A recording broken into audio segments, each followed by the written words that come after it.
Welcome to an Achieving Science video. This video is going to look at compounds. So what does the end of a compound's name tell you about what elements have made it up? Well, there are different endings. First of all, you can have something ending in IDE, ide. This is just the elements that are in the name of the compound. We can have the ending as ate, ate. The elements that are in the name of the compound plus oxygen. Now let's just use this then and look at some examples of some compounds. So some examples of compounds include sodium chloride, calcium chloride, lithium oxide, and sodium carbonate.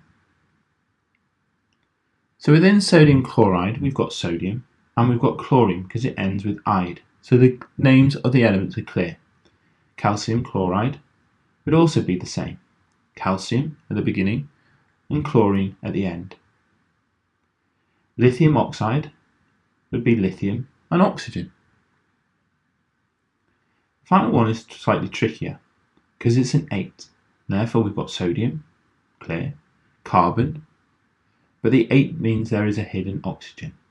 So we've just got to remember the key thing about these names is the ending. Ide is just the elements that are shown clearly within the name. 8 is that it's got a hidden oxygen in there too.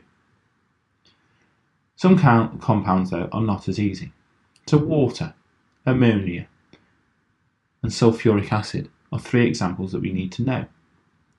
Water, hopefully you know, is made up of hydrogen and oxygen, i.e. H2O. Ammonia, you need to know, and this is made up of hydrogen and nitrogen. And sulfuric acid is made up of hydrogen, sulfur and oxygen. All acids have hydrogen in them. You can identify the elements though from the chemical formula. So water, ammonia, sulfuric acid are our 3 examples that we've used previously. If we then use the chemical formula, we can see the elements in there. So water is H2O.